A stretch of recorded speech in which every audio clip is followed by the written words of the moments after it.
Welcome to the Gen 5 Scissors online service training. This lesson is developed to familiarize you with the Genie Gen 5 scissor products, hydraulic, and electronic control systems. This section will familiarize you with the chassis, linkage components, platform, and component locations. This course concludes with a final exam. You must pass the final exam with a score of 80% or better, to complete the course. A certificate of completion can be printed after successful completion of the final exam. Photographs and documentation are for reference only. Read, understand and obey the safety rules and operating instructions in the appropriate operator's manual on your machine. This course covers the GS30, GS32, GS46 and GR products. Product-specific serial number plate, and serial number steel stamp locations, can be found in the service manuals, along with a description of what the entire serial number means. It is always critical to know the serial number of the piece of equipment that you are working on, to ensure that you have the proper documentation or information for your specific machine. The GS nomenclature applies to all scissors products. GS stands for Genie Scissors Lift. The first two digits of the four-digit model number define the height of the platform floor in feet, when the linkage is fully elevated. The last two digits define the width of the chassis in inches, at its widest point. Fully elevated, the GS 1930 deck is 19 feet from the ground, providing a 25-foot maximum working height. The chassis is 30 inches wide, which allows it to be driven through a standard main door. The product familiarization section of this lesson is pictorial walk-around of the GS 1930. The purpose is to familiarize you with component locations, and will also give descriptions of components' functions. The walk-around starts at the base of the machine, describing the chassis, components, and connections. The linkage components section continues in the base chassis, with the pothole arms and actuators, and will transition up to the lift linkage, as they are tied together in operation. As we wrap up the lift linkage, components, and connections, we will move up into the platform, showing the platform controls and documentation box. Pictured here, is the non-steer, or rear end of the chassis. On the non-steer end of the chassis, the manual brake release manifold, pump and dump valve, power to platform plug, and emergency lowering T-handle, are located behind the ladder.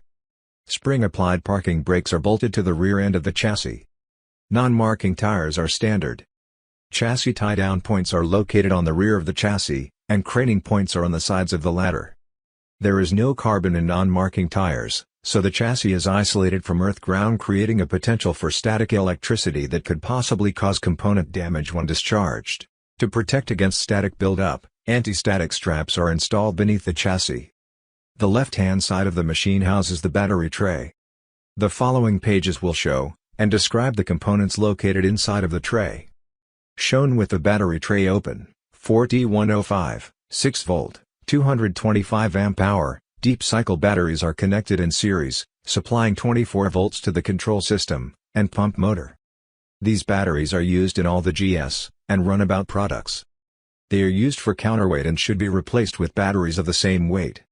The Signet battery charger is also common throughout the GS and GR product lines. The Anderson-style battery quick disconnect, QD1, should be disconnected when performing maintenance. A 275 amp main power fuse is in place to protect the batteries, motor, and motor controller. This is a rear view of the Signet battery charger. Charger interlock wires are standard, but may not be installed on your machines. There is a female connector on one wire and a male connector on the other, that can be installed in line with the wire on terminal 1 of the DC motor controller. This interrupts machine operation while the charger is connected to a power source. This aids in eliminating the possibility of pulling the charger cord from the machine, while connected to an extension cord. The yellow jumper wire is closed for wet lead-acid batteries. Cut the jumper, and cover the bare wire ends, in applications where gel batteries are installed. The red and black wires are the output wires connected directly to the batteries. The faceplate on the charger has status LEDs, to display the state of charge throughout the charge cycle. They're also used to flash fault codes, along with an internal audible alarm. A quick disconnect IEC plug is used for AC power. This charger automatically adapts to 110 volt, or 220 volt AC inputs, and to 50 Hz, or 60 Hz. This enables the charger to be used anywhere in the world, by simply changing the power input cord. This is the steer end of the machine, otherwise referred to as the front, or drive end. Craning and tie-down points on the front end of the machine are made visible with decals. The steering system consists of a tie rod weldment that is connected to the steer yokes, and a dual-acting steer cylinder. Fixed displacement roller-style drive motors are used. The right-hand side of the machine houses the ground control panel and hydraulic reservoir. The following pages will show and describe the components located inside of the tray. The ground control panel houses a 7-amp circuit breaker that is in place to protect the electrical control system, a key switch to select platform operation, power off, or ground control operation, an hermeter that counts time while the electric motor is running, the platform up and platform down toggle switch, emergency stop button, and the LED display window and decal to explain fault conditions and codes.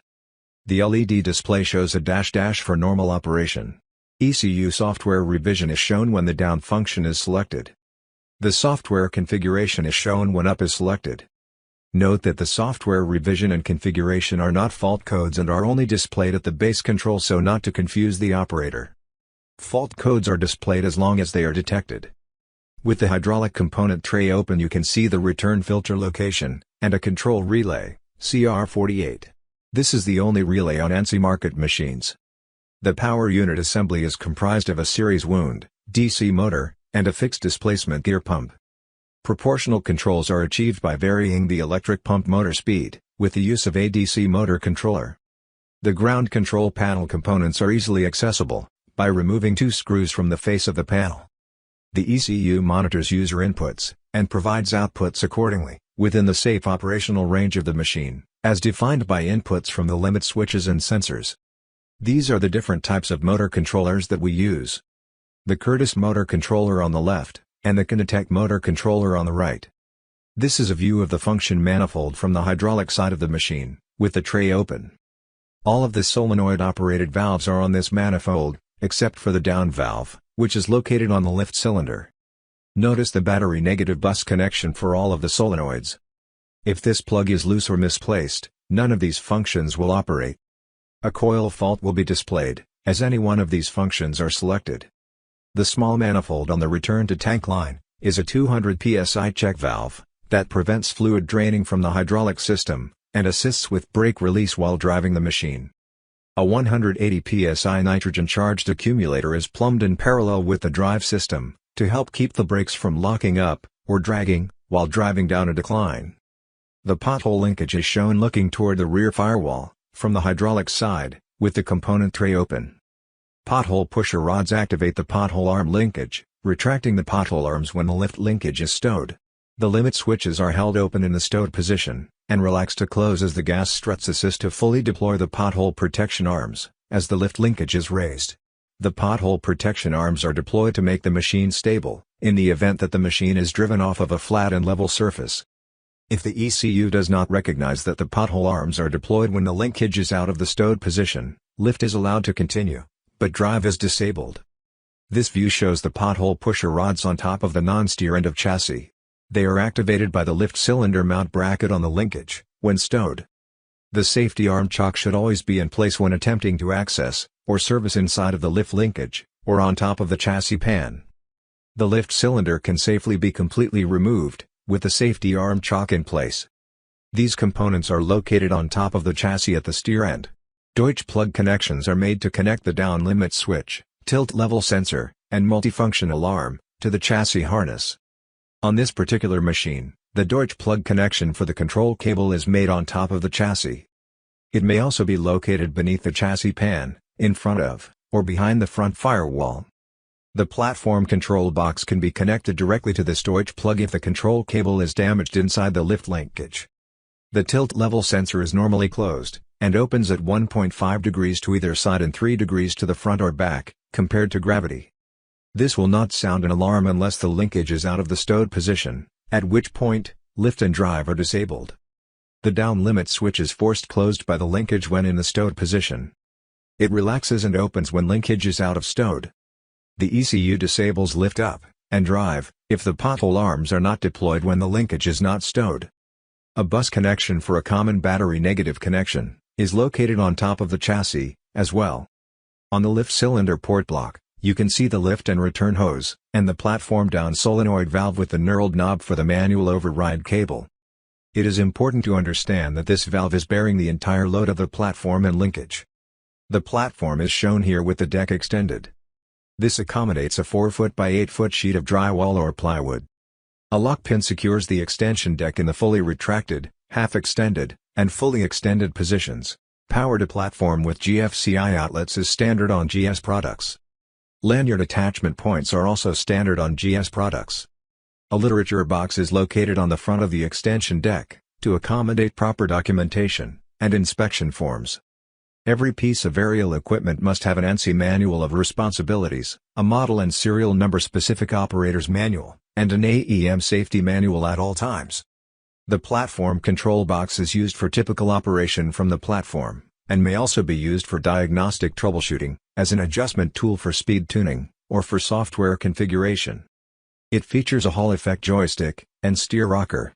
The joystick adapts to neutral on machine power up, within 50% of the joystick stroke. This eliminates joystick out of neutral faults. Green LED illuminated buttons are located on the printed circuit board for lift and drive mode selection, low, or turtle drive speed, along with a horn button that is not illuminated. A function enable switch is located on the front of the joystick, which must be activated to enable any function from the platform. The state of the control system voltage is shown with a maximum of 6 solid bars at full charge, decreasing to 1 flashing bar, when the machine is in low voltage cutback. Low voltage cutback causes functions to operate extremely slow, allowing the machine to be moved to a charging station without damaging electrical components. On the steering component slide, you saw the Deutsch plug connection for the chassis end of the control cable. The coil cord from the platform control box connects to the Deutsch plug connection at the other end of the cable beneath the platform glide channel. This allows you to disconnect the platform controller and plug it in at the base for diagnostic purposes.